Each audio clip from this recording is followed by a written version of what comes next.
Do you want some? I'll give it you. Would you rather be blind or dickless, dude? These days, probably dickless, I think. I had a blind kid in my neighborhood when I was growing up, and actually, no, this dude was deaf, actually. And they beat him up for doing bad magic. Because he was always doing all of this and shit, and people thought he was doing magic with no tricks, and they fucking beat him. So, I got electrocuted.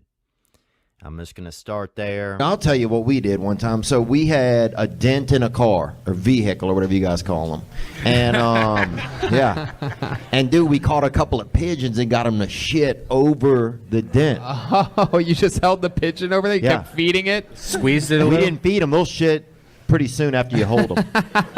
And we turned it in, and when it had this kind of, you know, just a shit finish, I guess, on it. And they didn't see the dent. They didn't see the damage, you know? Smart. So that's kind of an old school thing, I guess, or new school. But I've been watching softball. Dude, am I a lesbian? Think about that kind of stuff. Like if a plane crashed, I already know I'm planning ahead, dude. I'd eat a Vietnamese guy. Why? Because that's easy. It's a starter move. If you attack somebody bigger, if you eat somebody bigger in front of other people, it's going to alarm people. But you got to eat a small person, so stature is important. I think if you gum down a Viet, people aren't going to be that upset at you. Well, the Vietnamese people are going to be super upset. What are you talking about? No, Somebody's okay. dad. Yeah, they're more understanding of things, dude. Is this a character you're playing? No. But if you eat you eat a black lady and her family's there, they're going to be pissed. So you think a Vietnamese person will let you slide? I think that they'd be much more forgiving over a couple of day period. I think their relatives. You don't think so? Honestly. Well, one thing, no, I don't think so. I definitely think they'd be super pissed at you, especially modernized ones. But what is interesting is like Vietnam is one of the few places where Americans can go back to Vietnam and they don't seem to hold any grudge at all. Exhibit A. Exhibit A, man, honestly. That's basically Kentucky that's holding your nuts, bruh. Kentucky that's holding your ivories, bruh. You know, they just supporting your low batch, daddy. But, would you rather go to jail for 1 year or go to jail with a Rubik's Cube and you can leave when it's done? Oh, man. How quick you think you do a Rubik's Fuck, Cube? bro, a science one, huh? I would rather... I'd go to jail for a year. I think it'd be great. These days, relaxing, get some reading done, you know, get in shape, you know. Maybe get beat up or raped, though? Yeah, get some diverse friends. Okay. How long would it take you to do Rubik's Cube? A Rubik's Cube? I bet I could probably do it in a week. But you want the year in jail. So you could get out in a week, but you'll take the year. Oh, dude, I'd love to have some time to just relax, honestly. And I'm a pretty simple man, as long as, if I'm in there. I heard the lights are on at night, though. That would be the part that wouldn't do. Bro, that's gayer than even getting AIDS from a dude is crying when another dude gets it. Is Dog the Bounty Hunter. Oh, yeah. You and him look like brothers. Oh, dude. Dude, hey. Can you... Is that your dad? Is Dog the dude? Bro, what the fuck are you talking about, dude? Bro. Don't fucking touch me after you're a dick, dude. Bro. This ain't fucking dick tag. Look at your dad. No way, bro. Your dad's Dog the Bounty. That's just him, dude. He dyes his hair, dude. And he has asthma, too, and he uses the N-word. Does he see it? I mean, so we have a couple things in common, but that's it, bro. I remember I got on a school bus one day, and the man didn't even take us to school. He just drove us around.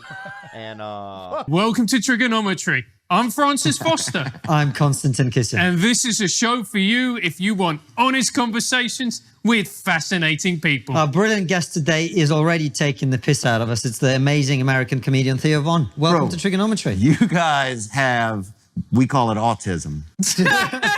I don't know what you guys call it, bro, but we got it over here. Everybody's got it. he was a nice, cool guy and an urban gentleman, and he had that hawk on him, baby. He had that body lumber, baby, that wiener.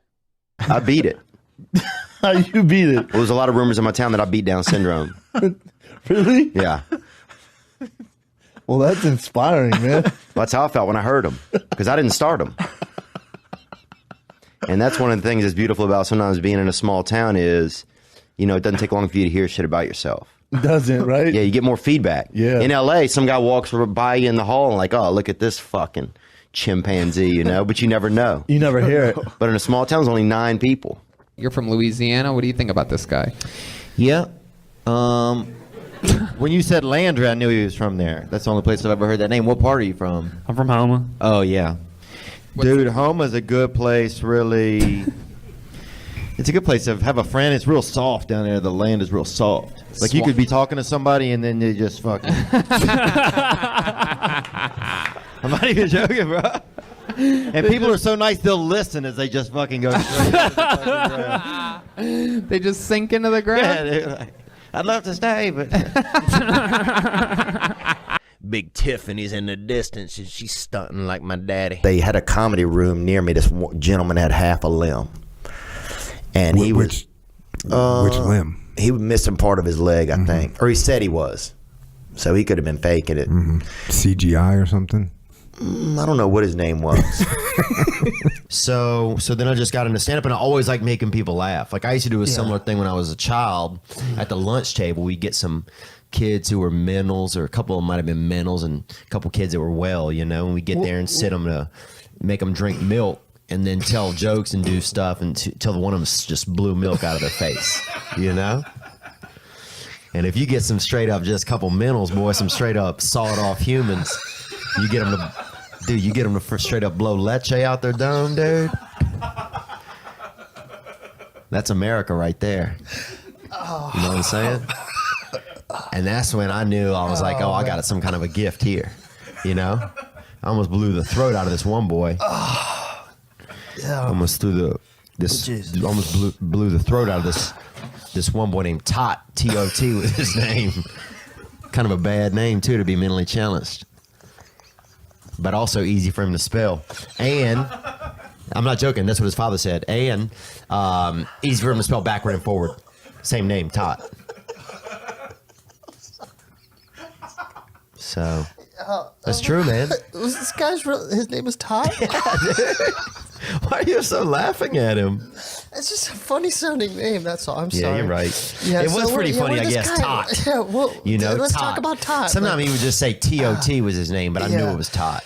Yeah. He would try to spell it out, and you know, like he was tricking me. Yeah.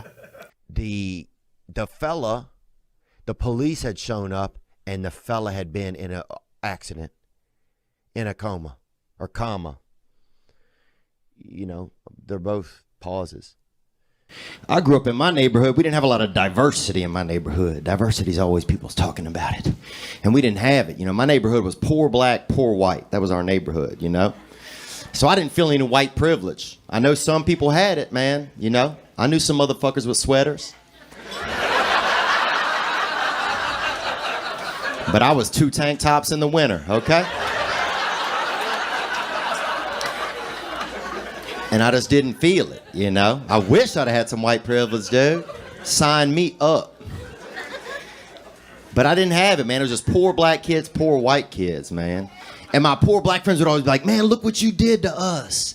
And I'm like, dude, do you think I would do all that shit to y'all and then move right next door, bro? Now, we gonna split this plum or not, dog? We're in this together, man. It was hectic sometimes. Fighting with black kids is tough. I don't know if you ever fought a bunch of black dudes, but they win. They win, dude. Dude, I got jumped one time after a football game by 5 black dudes. I don't know if you ever fought 5 black dudes at night.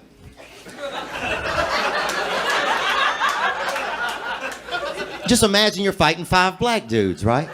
Now close your eyes. Now how many black dudes are you fighting? As many as your imagination can hold.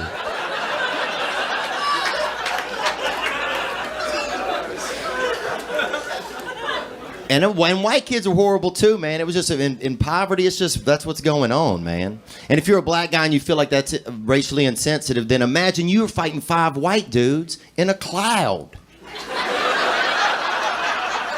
You're like, damn, this cloud is aggressive and accurate.